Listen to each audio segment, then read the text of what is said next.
안녕하세요. 광주여자대학교 유아교육과에서 예비 유치원 교사를 가르치고 있는 김경란입니다. 모든 부모님들은 자녀를 잘 키우고 싶어 하시지요.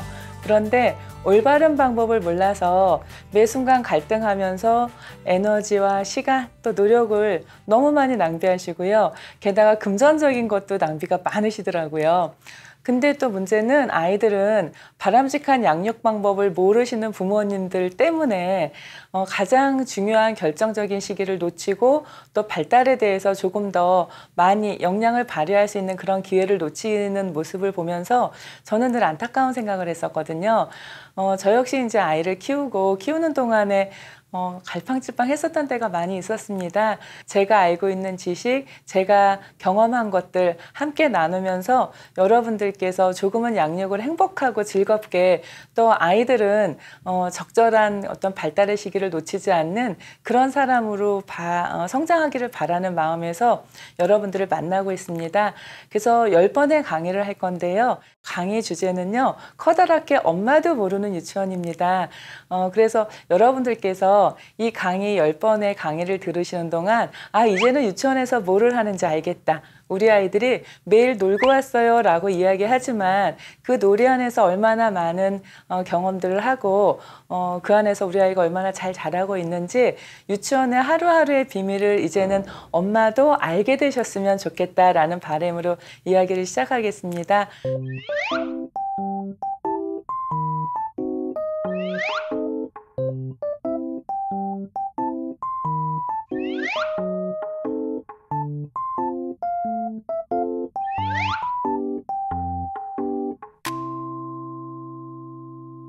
제가 오랫동안 많은 아이들과 지내면서 정말 또 아이를 키우는 많은 부모님들을 만나면서 진심으로 드리고 싶은 말씀이 있었는데요. 바로 이 영어학원 유치부 프로그램.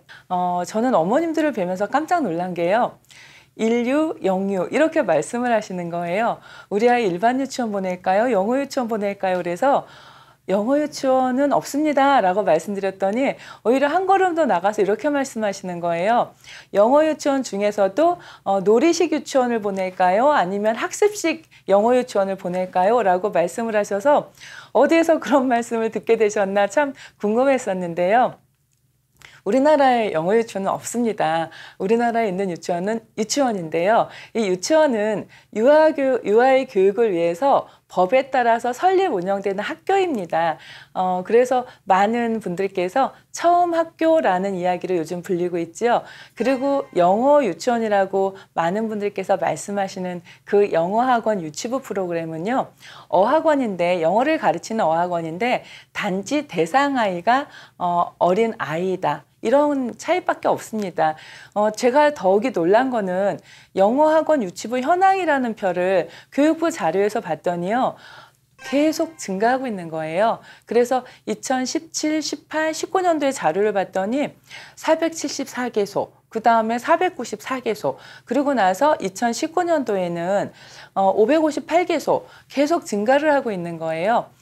그래서 영어학원 유치부가 이렇게 많아지는 거는 우리 아이들에게 도움이 되지 않는데 라는 염려를 했는데 더욱이 깜짝 놀란 것은요. 일반적으로 558개소의 유치원 영어학원 유치부의 그 평균 금액을 봤더니 월 103만 원 정도에 해당이 되고요. 또 가장 고액의 교육비를 받는 영어학원 유치부 이렇게 5개를 봤더니요. 심지어는 한 달에 224만 원 정도. 영어학원 유치부 프로그램 교육비가 너무 높아서 저도 깜짝 놀랐고요. 많은 부모님들께서 일단 비용 면에서 내가 희생을 하더라도 보내고 싶다라는 그런 말씀을 참 많이 하시는 걸 보면서 조금 안타까운 마음이 들었는데요. 제가 그동안 어린이집, 유치원 이렇게 제가 소유하지는 않았었지만 많은 곳에서 원장, 원감으로 일을 하면서 그 전체적인 운영이라던가 예산, 결산 이런 것들의 경험이 많이 있어서 저는 보면서 하나씩 생각을 해보게 됐었거든요. 그런데 인건비가 일단 많이 높습니다. 많은 부모님들께서 8명에서 10명 정도의 아이가 한 학급에서 지내는데 이곳에서 교사가 2분이 계시다. 그러면 훨씬 더 아이가 질 높은 교육을 받지 않겠느냐라는 기대를 하고 계시죠. 예, 물론 유아교육 현장에 교사 대 유아의 비율이 낮으면 낮을수록 굉장히 인적으로 아이들에겐 쾌적한 환경인 건 틀림없습니다. 그런데 여기에서 왜 선생님께서 2분이 계신지를 생각해 보시면은요. 한 분은 원어민 선생님이셔서 영어로만 말씀을 하시는 거고 또 한국인 선생님은 영어 선생님과 의사소통을 할 수 있는 영어 실력이 있으시는 게 가장 중요한 조건이고요. 그러다 보니까 학부모님들하고 면담을 하시거나 아이들의 발달 상황에 대해서 이야기를 나누실 때는 이 원어민 선생님과 우리 어머님들의 의사소통이 안 되시니까 한국인 선생님께서 또 징검다리 역할을 해주시는 거죠. 그래서 결국은 선생님이 2분이 계시는데 2분이 다 완벽하게 한 분의 역할을 하신다기보다는 부족한 부분을 메워주기 위해서 2분이 계시는 그런 상황이고요. 외국인 선생님이 한국에 거주하시는 동안에 거주비에 대한 부담을 해주셔야 되는 거예요. 그러니까 우리가 요즘 이야기할 때 주거 비용이 굉장히 높다라고 이야기를 하는데 그 외국인 선생님에게는 급여를 지급하는 건 물론이고 그 외국인 선생님이 우리나라에서 살 수 있는 그런 주거 환경을 만들어 드려야 되다 보니까 우리 아이들의 교육비에서 그 원어민 선생님의 전반적인 모든 걸 지원해야 되는 거고요. 유치원의 경우에는요. 일단 유치원 그 이사장님이 자기 건물에 한해서 유치원 인가가 날 수 있습니다. 그런데 영어학원 유치부 프로그램은 대부분 건물에 임대료를 내야 하는 그런 임대인 경우가 많이 있습니다. 또 중요한 거 하나가 있습니다. 유치원에 요즘 유아를 보내시는 어머님들께서는 잘 알고 계실 텐데요. 아이 행복카드에서 국가에서 이 바우처를 통해서 월 24만 원 지원을 받습니다. 이렇게 영어학원 유치부 프로그램은 교육기관이 아닌 그런 사교육기관이기 때문에 이런 바우처가 지급되지 않습니다. 그리고 방과후 과정에 있어서도 일반 유치원에 다니는 유아들에게는 월 7만 원이 지급되는데요. 그러다 보니까 월 31만 원의 국가 재정 지원을 또 포기해야 하는 겁니다. 그러다 보니 이 많은 교육비를 내게 되는 건데요. 유아어학원, 그러니까 영어학원 유치부는요, 유치원이 아닌 학원입니다. 그래서 유아교육법의 적용 대상이 아니고요. 그래서 학부모가 참여하는 운영위원회도 없고요. 그 다음에 원장 선생님과 교사의 일정 자격 요건도 없습니다. 그리고 유아교육법의 적용을 받지 않다 보니까 유아들의 급식, 간식, 그 다음에 유아들의 교육 프로그램 이런 부분에 대해서 관리감독 대상에서 제외되고 또 평가라는 것도 없습니다. 저는 가장 중요한 한 가지를 더 말씀드리려고 하는데 일단 유치원 선생님의 자격 조건에 대해서 말씀을 드릴게요. 제가 지금 광주여자대학교 유아교육과에서 우리 1학년 학생들과 2학년 학생들에게 수업을 가르치고 있는 과목이요. 1학년 학생들 같은 경우에는 영유아 발달도 가르쳤고요. 그 다음에 유아교육 사상, 그 다음에 2학년 학생들에게는 지금 유아 수학지도 이런 과목을 가르치고 있습니다. 그리고 또 여러분들께서 혹시 유치원에 가본 적이 있으시면 아시겠지만은요. 구입해서 쉽게 가져다 놓은 그런 교구도 있지만 유아들에게 관심이 있는데 적절한 교구가 없을 때는 우린 함께 학생들하고 같이 교구를 제작하기도 하거든요. 그래서 여러분들께서 잘 모르시는 부분 중에 하나가요. 유아교육과 학생들은 정말 과제가 많습니다. 그런데 그 많은 것들을 참고 견디는 가장 중요한 이유는 아이들을 좋아하기 때문이거든요. 제가 유아교육과를 지원할 때 저희 교수님이 저한테 물어보셨던 것들이 학생은 왜 유아교육과에 지원하게 됐어요? 라고 물어보셨을 때 저는 아이들하고 이야기 나누는 게 참 재미있었거든요. 그래서 저는 유아교육과 학생이 되고 유치원 선생님이 되고 싶습니다. 라는 그런 말씀을 드렸었는데 너무 재밌는 게 우리 학생들도 똑같이 그렇게 이야기를 하고 있어요. 그리고 그게 거짓말이 아닌 게요. 제가 수업을 하다가 아이들의 영상이나 유치원에서 경험했던 아이들의 이야기를 들려주면은요, 정말 눈이 반짝반짝해지면서 학생들이 얼마나 예쁘게 보이는지 모르겠어요. 그 다음에 이제 여러분들께 지금 말씀드린 것 외에도 정말 유치원 교사가 되기 위해서 하는 공부는 많은데요. 여러분들께서 알고 있는 그 많은 단어 앞에 유아가 들어가면 다 돼요. 예를 들면은 저희가 아이들에게 그림책도 읽어주고 어떤 그림책을 선정해야 하는지 이런 것에 대해서 이야기 나누기 위해서 또 3시간 동안 15주 동안 공부를 하는데 그게 아동 문학지도고요. 그 다음에 유아들의 언어 발달을 어떻게 도와줘야 하는지 유아 언어지도, 그 다음에 유아 음악, 유아 동작, 뭐 유아 안전. 그래서 여러분들께 말씀드리지 않는 그 많은 것 중에 일상생활에서 모든 것 안에 유아가 들어가는 건 저희가 다 가르치고 있습니다. 내가 유치원 선생님이라면은 유아들에게 어떻게 교구를 제작해서 어떻게 이야기를 나누고 또 유아들을 어떻게 발달이 이루어지는지 평가할 수 있을까, 이런 것들에 대한 것들을 이야기 나누고 이론은 시험을 보고요. 그 다음에 실제에 대해서는 실제 선생님이 된 것처럼 자기가 모의 수업을 하는 것까지 다 진행하게 됩니다. 유치원 선생님보다 또 더 중요하신 분이 한 분 계세요. 유치원 원장 선생님이십니다. 네, 유치원에서요, 원장 선생님의 교육적 철학과 교육적 신념, 또 전문적인 어떤 지식, 이것을 유치원 선생님이 뛰어넘을 수는 없는데요. 일단 유치원 원장님이 되기 위한 자격은 굉장히 까다롭습니다. 우리가 전형적인 원장님 하면 이렇게 지긋하신 그런 모습도 생각할 수 있는데요. 그런 면에서 원장 선생님은 전반적으로 그 조금 신임 교사라던가 그 다음에 교사로서 조금 자격이 부족하게 유치원 교실 안에서 활동이 부족한 선생님을 얼마든지 지도해 주시는 그런 장학이 원내에서 또 이루어질 수 있는 장점이 있습니다. 그리고 또 우리가 하루 일과를 살펴볼 수 있는데요. 유치원의 경우에는 아침에 등원을 하고 나면은 자유선택활동 시간이라고 2시간 동안 놀이를 몰입해서 할 수 있습니다. 여기에서의 가장 중요한 조건은요, 2시간 이상을 유아들이 처음부터 끝까지 중간에 아무도 개입하지 않고 중간에 어떤 간섭도 받지 않고 2시간을 놀 수 있습니다. 많은 분들께서 몰입에 대한 이야기를 하시는데요. 여러분들 위해 놀이할 때 이런 말씀 많이 하셨던 것 같아요. 정신 팔고 논다. 네, 정신 팔고 논다라는 게 바로 쉬운 말로 몰입입니다.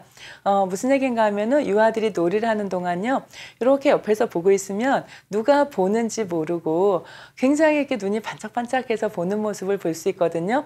그런데 2시간 동안 놀이를 할 때 보면은요, 맨 처음엔 도로가 작게 건설이 되어 있는데 도로로 교실 하나 가득 채우고, 그리고 나서는 기차를 만들고 또 기차 옆에는 신호등을 만들고, 신호등이 있다 보니까 그 다음에는 자동차를 만들고 나서는 옆에 상가를 만들고, 상가가 있으니까 아파트를 만들고, 놀이가 계속해서 확장되어 가는 아이들의 놀이 모습을 볼 수 있거든요. 여러분들께서 그 유아들이 초등학교에 갈 때 제일 많이 하시는 말씀 중에 하나가 이건 것 같아요.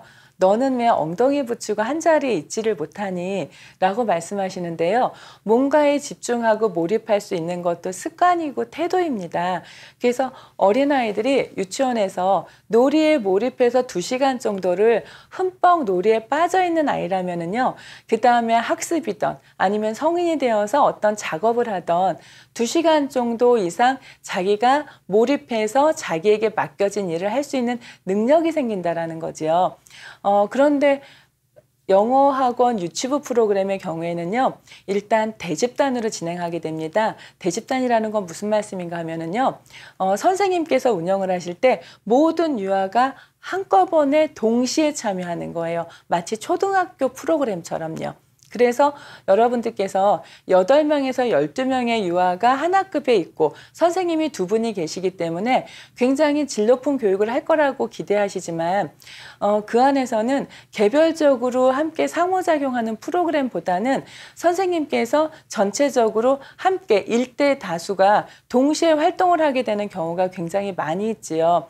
그래서 여러분들께서 생각하시는 것보다 그렇게 아이들이 다양한 경험을 할 수 없는 그런 어려운 점이 있습니다. 여러분들께서 제일 많이 들어보셨던 그 학자 중에 삐아제라는 학자가 있을지 몰라요. 어린아이들은 뭔가 구체적으로 만지고 보고 듣고 실제적으로 활동을 할 때에만 학습이 이루어진다라고 이야기했습니다.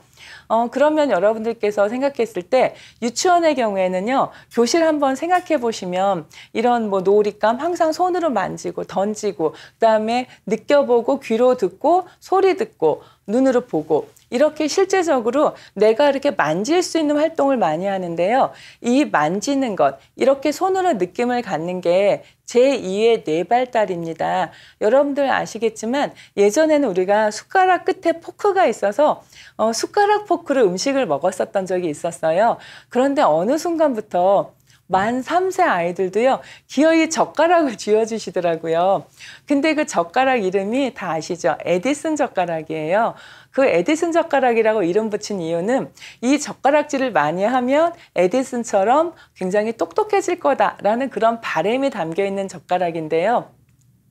결국은 아이들은 이 손을 많이 움직이면 뇌 발달을 가장 촉진할 수 있는 활동이에요. 그런데 여러분들께서 생각해 보셨을 때 뭔가 영상이라던가 학습지의 형식이라던가 그다음에 선생님의 어떤 추상적인 말을 들으면서 하루를 지내는 아이들에게는 굉장히 많은 기회를 놓쳐가고 있는 거지요. 어린아이들은 24개월까지는 오감각을 통해서 뇌세포와 뇌세포의 연결이 활발하게 이루어질 수 있고요. 2단계에서 48개월까지, 그러니까 우리나라 나이로 만 4세지요. 48개월까지는 정서적으로 안정되고 종합적인 사고를 하는 것들이 굉장히 중요한데, 이러기 위해서 이때 해주어야 하는 놀이는요, 운동놀이, 그다음에 상징놀이, 사회적 놀이, 언어발달놀이, 이런 것들입니다. 여러분들 상징놀이 아마 아이들 보시면은요, 네가 엄마라고 해, 그 다음에 내가 아빠야, 그 다음에 이거 먹었다고 해, 지금 밤이라고 해, 이러면서 마치 지금이 아닌데 실제 그거인 것처럼 하는 활동이 굉장히 많이 있는데요. 이거는 인지발달에 정말 많은 도움이 됩니다. 예를 들어서 조금 전에 보았는데 내가 지금 그 활동을 한다, 그 행동을 해보인다. 이건 결국은 기억하고 있는 걸 다시 내가 재현해 보는 거거든요. 이렇게 상징놀이라던가 그 다음에 사회적 놀이, 또래와 또래가 함께 이야기 나누면서 네 기분이 어떤지 내 기분이 어떤지 이런 것들에 대해서 이야기를 나눌 수 있는 그런 경험들, 이것이야말로 이 시기에 해야 되는 굉장히 중요한 경험들이거든요. 그 다음에 49개월에도 초등학교 1학년 때까지는요, 창의력이라던가 정서 발달을 굉장히 많이 발달시킬 수 있는 그런 중요한 시기입니다. 정서 발달 같은 경우는요, 가장 중요한 게 내 감정을 표현하는 거예요. 그 다음에 친구들의 감정을 알아차리는 것, 그 다음에 내가 조금 기분이 안 좋거나 내가 뭔가 하고 싶을 때 지금 이것을 해도 되는지, 이런 표현을 해도 되는지, 이런 것들을 알아내는 능력인데요. 유치원 교실에 가서 들여다보면은요, 아이들끼리 굉장히 많은 갈등이 있습니다. 그래서 친구들이 이렇게 블럭을 지을 때 보면은 내가 조금 더 많이 갖고 싶을 때 다른 친구가 야, 너 왜 혼자 다 가지고 가? 이렇게 이야기하는 아이들 정말 많이 보거든요. 그러면 아이가 가만히 고민을 해요. 이럴 땐 내가 어떻게 해야지 저 친구하고 이야기를 잘 끝낼 수 있을까? 그러다가 조금 발달이 빠른 아이들 같은 경우에는요, 나 많이 안 가졌어. 그러면 한번 세워봐. 이렇게 이야기를 하는 경우도 있고요. 그 다음에 네모 블럭이 필요한데 네모 블럭은 친구가 다 가져갔어요. 근데 나는 지금 네모 블럭이 필요하거든요. 그랬을 때 아이가 주변을 둘러보다가 세모 블럭 2개를 합해서 네모 블럭으로 자기가 완성하고 싶어 하던 것을 마저 만들어내기도 합니다. 이렇게 아이들의 경우에 있어서는 운동 발달, 그 다음에 정서 발달, 그 다음에 언어 발달, 이런 모든 것들에 대해서 아이들이 다양한 경험을 하는 걸 볼 수 있는데요. 실제 우리가 그 유치원하고 그 다음에 영어학원 유치부 프로그램하고 비교를 해봤을 때 과연 이런 것들이 어디에서 많이 이루어질 수 있는지, 그거는 여러분들께서 굉장히 쉽게 알아차리실 거예요. 제가 아까 말씀드릴 때 영어학원 유치부 프로그램을 갈 때 제가 안타까운 것 중에 교육비가 너무 비싸다. 그 다음에 부모님께서 너무 많은 고민 속에서 옳지 않은 방법을 선택하신다라는 것과 함께 더 마음이 불편한 거는요. 교육비를 많이 내셔서 그곳에서 좋은 교육이 이루어지고 우리 아이가 조금 더 잘 발달할 수 있다면 그건 부모님께 희생하라고 저는 말씀드릴 수도 있을 것 같아요. 그런데 더 중요한 거는 아이들이 지금 가장 많이 발달을 이루어야 하는 그 시기에 그 경험을 하지 못하고 기회가 박탈된다라는 거지요. 예를 들어서 하나 말씀을 드리면은요, 1940년도에 미국에서 2살 된 여자아이와 7살 된 여자아이를 늑대 굴에서 발견을 했습니다. 목사님께서 발견을 해가지고 오셨는데요. 그래서 이 아이들에 대한 교육을 계속 시키시는데 하다 보니까 7살 때 발견되어서 왔었던 아이는요, 17살이 될 때까지 45개의 어휘밖에 더 이상 학습이 이루어지지 않았습니다. 그리고 늑대와 함께 지냈던 그런 습관들 때문에 계속 날것을 먹었다라던가 그 다음에 2발로 걷지 않고 4발로 걸으려고 계속 했었다라든가 이렇게 결정적 시기라는 걸 놓쳤을 때 아이들에게 그 경험해야 될 것이 박탈되는 그런 것들이 저는 안타깝다는 생각을 합니다. 그 다음에 아이들이 가장 이 시기에 많이 하는 거는요, 내 생각을 표현하는 겁니다. 유치원에 가서 아이들을 살펴보시면은요, 내 기분을 표현하는 용어를 정말 많이 하는데 정서는 학습이 되는 것이지 태어나자마자 저절로 아는 것은 아닙니다. 그래서 아이들이 지금 내 기분을 표현하거나 내가 느낌을 표현하는 것들 이런 게 굉장히 중요한데요. 제가 어떤 부모님께 이런 말씀을 들었어요. 홈스쿨링도 열심히 하시고 어머니께서 영어 공부를 열심히 하시면서 정말 이렇게 학습식 영어 유치원을 보냈다. 그래서 우리 아이가 굉장히 바람직한 누가 봐도 어떻게 영어를 그렇게 잘해 라는 아이가 될 거라고 기대를 했었는데 아이가 2년을 다니고 중간쯤에 안 가겠다라고 이야기를 시작했다는 거예요. 엄마, 내가 아는 거를 영어로는 말을 할 수가 없잖아.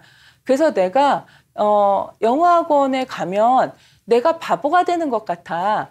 내가 알고 있는 거를 말을 못하고 내가 아는 거는 영어 단어를 알 수 없어서 그 말은 안 하고 그러다 보니까 내가 아는 거는 굉장히 많은데 영어학원에 가면 내가 애기반에 가 있는 아이 같아. 바로 그거입니다. 유치원에서는 내 감정을 굉장히 많이 표현하거든요. 신난다, 재미난다, 즐겁다, 행복하다, 신바람 난다 이렇게 언어를 다양하게 표현할 수 있는 지금 이 감정을요. 영어로는 다양하게 표현하는 능력이 없는 거예요, 아이들이.